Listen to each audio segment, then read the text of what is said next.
real quick, big shout out to BetUS because this interview is brought to you by BetUS. But let's bring in someone who can kind of help us break down this a little bit. I want to get his opinion on this. Kory Woods, who covers the Detroit Lions and the Detroit Pistons, and he's going to be handling both of these. Obviously, when the Pistons start as well. So love picking his brain. Please welcome to the show, Mr. Kory Woods. Kory, what's going on? What's going on? How you guys doing? We're doing good, Kory. Hey, we're excited. Lions football's back. We got football in Brazil. Never thought I'd say that, but we got football in Brazil. You got that on in the other room. When I'm done with you guys, I'm going to go check that out and see what that's all about. Well, Kory, I'll start it off here with all the injuries and just your opinion, because I was less confident earlier this week. I mean, I went on the show and said that I think they dropped their first loss to the Rams, but there's so many injuries that there's not even a case. Like I get Matthew Stafford, Puka Nacua, and the weapons and everything, but what's a feeling you get for how close this game's going to be? Because you have a lot of Lions fans saying that it'll be a blowout, and then you have some Lions fans saying, hey, man, respect, because Stafford and McVay will find a way to make it close. Where are you at? I'm on the fence about this game, to be quite honest. If you look at the predictions article that I posted today, also on mlive.com right now, pretty much the majority across the country is that the Lions are going to win this game. Even MLive, are two of our other beat writers, Kyle, Mikey, and Ben Raven, they picked the Lions to win this game, even though Kyle had his reservations, and some of his reservations are the ones that I've had myself, and that is regarding the secondary. This is granted. Last year they won a very emotional playoff game at home with a not so great secondary. I think that's fair to say. Not as talented as the one they have right now. Right. Having said that, that was still, for the most part, besides probably adding CJ back into the mix, that was a secondary that played a season together. This is basically an overhauled secondary that, with parts that have not played together, parts we did not even see during the preseason. So when you go ahead and trot that out there, that is the one thing that kind of gives me some worry, because you got Carlton Davis out there, and that is a guy that Matthew Stafford does know. You have Terrion Arnold out there. He's a rookie. I mean, we've seen flashes of him being good, but again, he's still a rookie. And regardless of what you want to say about Matthew Stafford, right now he is a Super Bowl winning quarterback, and he's shown that he can get real crazy with it, going at corner. So I'm curious to see how that goes out. I'm not as worried about the run game. I mean, you got Kyron Williams, you got Blake Corum over there. I'm curious to see how that tandem goes against, the Lions offensive line, or defensive line. But I mean, they were top in run game last year. They made some additions. It's looking like DJ Reed is going to be getting some type of snaps based on what Dan Campbell said today. So I'm on the fence about it. I know people are going to get mad at me. I'm thinking that it could be a close Rams win, but I'm not. I just hate to say it. I think that Kory. I think that this is the perfect storm where everybody is coming out and saying that the Lions are going to beat them. The Lions are going to beat them, and then Stafford comes in and he avenges what happened last year. But I will say this: if that secondary does show up early and the Lions offense is clicking like it normally has, I would give the Lions a chance to win the game. Of course, I mean, if they win the game, I think it'll probably be somewhere between a field goal and a touchdown. I don't see blowout as some people are saying. Hey guys, I interrupted today's video to tell you about the sponsor of today's video, and that is BetUS. Currently, BetUS is offering you a 125% bonus on your first 3 deposits for up to $2,000. Now, terms and conditions apply. Please bet responsibly. Link will be in the description. Sign up using our link. And with the football season coming around, Detroit Lions fans, you want to make some extra money. Well, there are lines that are currently out there that I like. For example, and I'll show you this one. Aiden Hutchinson is plus 1,200 to win Defensive Player of the Year. If I'm telling you right now, that is favorable. Good odds on a player that is expected to have a monster year. Only on betus.com. Check it out. Let's get back to the video. Kory, you know what? I told you I respect it. I respect being able to, because I have them winning the game. And I know, like you said, Kory, a lot of national media and everyone in Detroit essentially has the Lions winning it. So I respect that. I do want to ask you this, Kory, because I do think this is a pretty big deal too. Like this new defensive line outside of Aiden Hutchinson and Aleem McNeil, it's kind of like a fresh defensive line, and they've made some moves. And obviously, like the first task is going up against Matthew Stafford and a little bit of a depleted offensive line. What are your thoughts kind of going into this game and honestly, just going into this season with this defensive line? Do you think they're going to be able to make a quick impact? We were just talking about before you hopped on here that they should be able to get to Matthew Stafford and potentially get 5+ sacks this Sunday. What are your thoughts on that? And how do you think this D line will look on Sunday? 5+ sacks would be crazy. I'm not going to say it's out of the realm. Again, we got DJ Reader playing this game. Aleem McNeil's going to be out there. You got another year of a seasoned Aiden Hutchinson, who is now have some more help with him on that defensive line. So I think it is very possible for them to go ahead and get at the quarterback. I mean, if they're able to go ahead and get at Matthew early, then I mean, if as long as that offense stays the same, it could be a boat race. But again, I still want to go back to my previous point.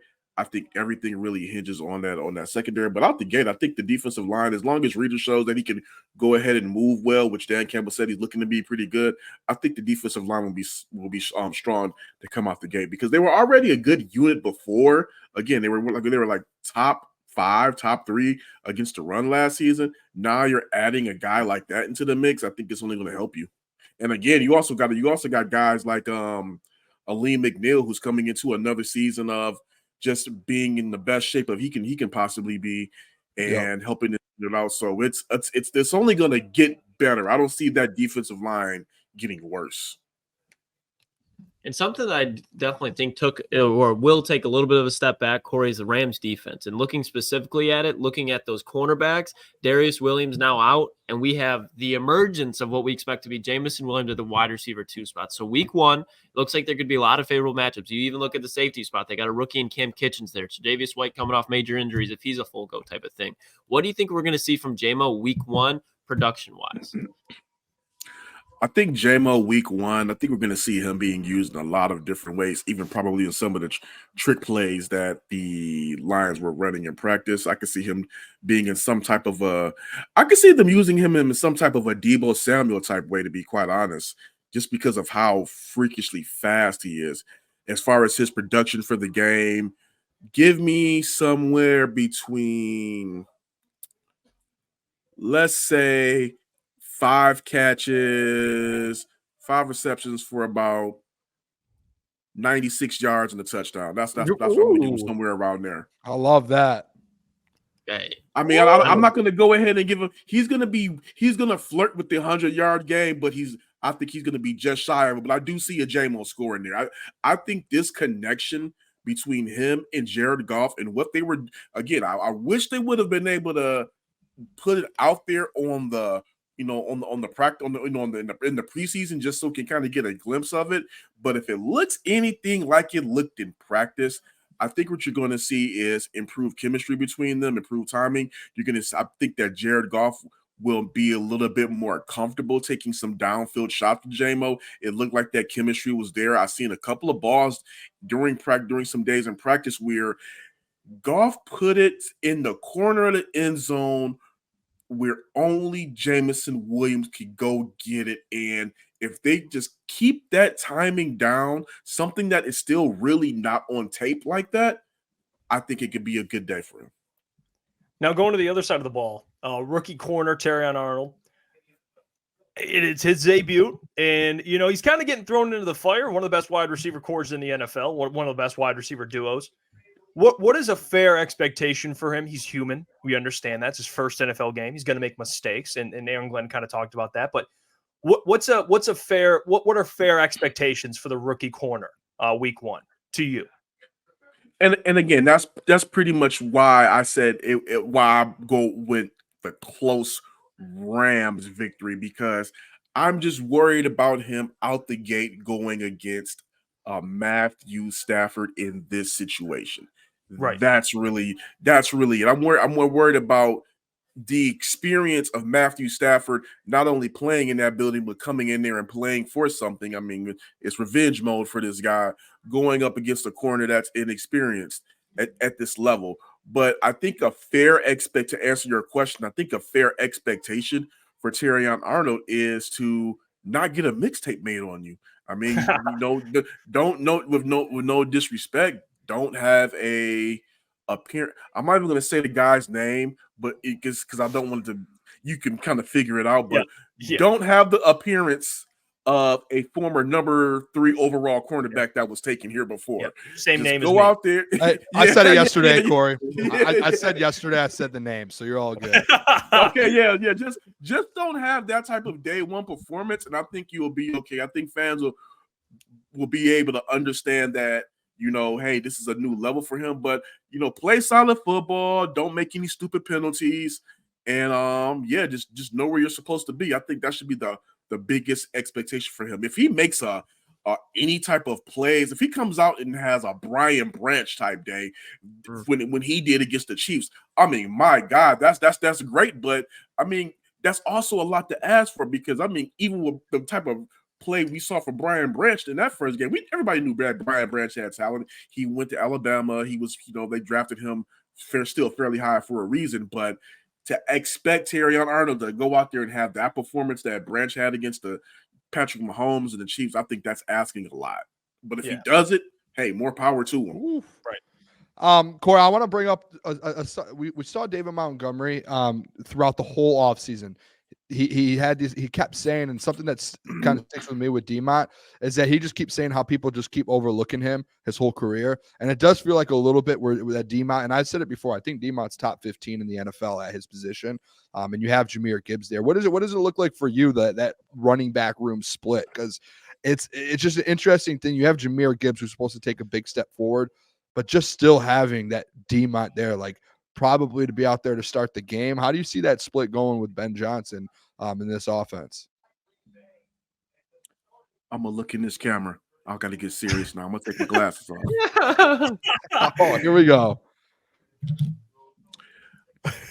This is a take that I said it. I'm going to be honest. I wish I was on camera when I said this last year, but I'm going to say it now. Even it is so convenient to say it after the results. Damn, I'm mad. The Detroit Lions have the most deadliest 1-2 RB combo in the league. I think that as long as David Montgomery and both Jahmyr Gibbs can stay healthy, the sky is the limit for this offense. I think that last year we saw a lot of David Montgomery playing some of his best football because he finally had a stout line to run behind. I mean, like a lot of Lions fans here, they knew about how good he was, but they didn't really know that much about him. I knew a little bit about him, and when I went to go look at some of his tapes, I'm like, okay, this guy knows how to run. He just needs a line. And we saw that letting Jamal Williams go out the door for David Montgomery was the smart move to make. I think that now another year in Detroit, another year of familiarity with this offense is only going to take him to another level. Now you have a Jahmyr Gibbs who has a year under his belt. They brought him along slowly, something that fans were so kind of crazy about off the gate. Dan Campbell knew what he was doing. They brought him along slowly. He now has experience under his belt. I think what you're going to see right now is one of the scariest tandems coming back for yet another year of comfortability with each other, wanting to see each other succeed, and you don't know which way you're going to get hit. It could be pretty scary. I would say if I had some expectations for them as a group, I don't think it's crazy to say they have somewhere north of 2,500 all-purpose yards together. Yep. Love that. I love that. I just really don't think it, because when you get in, because with even though David Montgomery can catch the ball, a lot of his work is going to be done on the ground. But when you got a guy like Jahmyr Gibbs can get you from on the ground game. He can line up as a wide receiver if need be. He is almost like, in a sense, like Jameson Williams. He's almost like a Swiss Army knife in the offense. So you don't know which way you're going to get hit with this tandem in this season. I think that when you have a creative mind like Ben Johnson, some of the trick stuff he was dialing up in camp, and you now have this guy coming back, turning down coaching jobs, coming back to run this Lions offense for yet another year, and he has that chip on his shoulder, watch out. Love it. Yeah, Kory. It's going to be crazy to see. I love the take that you had. I agree with you. There's not even a running back duo that sniffs close to this. I think there might be like running backs that can put up similar production to a Jahmyr Gibbs or a David Montgomery, but when you put both of these guys behind that offensive line, you're not stopping it. My question to you, though, is Sean McVay's coming back into Detroit. It's another big moment for both teams, obviously last year in the playoff game and now week 1. What do you think the narrative will be if Sean McVay comes in Detroit and Dan Campbell, this young coach who a lot of people did not give credit for early on, and he ends up beating Sean McVay twice in their first 2 matchups? What would your reaction be to that? Or at least when these teams are growing? Because I know that McVay and Campbell matched up early on, but now the teams are both legitimate. Well, even though I got to be honest, even though I slightly picked the Rams to win this game, if the Lions won, I would not be shocked because Dan Campbell has removed all doubt. Dan Campbell is a good coach, regardless of how many years of experience and Sean McVay has, you know, the rings and the experience. Let's also too, but let's be real about Sean McVay and the Rams ring. Do not discredit it. Do not discount it because, I mean, their front office, their GM, they did everything they could to build a winner out there. That's what you're supposed to do. But at the same time, I mean, hey, he won with a loaded roster. Is he really a better coach than Dan Campbell? Who knows? Maybe at this point of the game, he's not. Dan Campbell now has this loaded roster.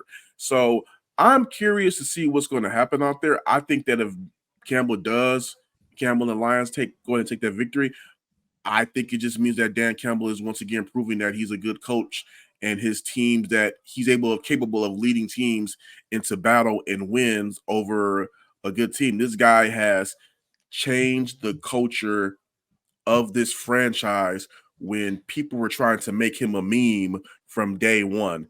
And he's taken that and gone 3 wins to 9 wins to 12 wins and with the division title, 2 playoff wins, the first 2 ever at Ford Field, and the NFC title appearance. And that's in 3 years. We're now going to year 4 and talking Super Bowl aspirations. When in your lifetime have you ever seen a Lions team being talked about in Super Bowl aspirations? That's already a testament to what Dan Campbell's done. So whether he wins or loses, I don't think that changes anything about him as a coach. But if he does win, it's not shocking. You have a team that is believing into what he's saying, and you're seeing the buy-in by how they play on the field.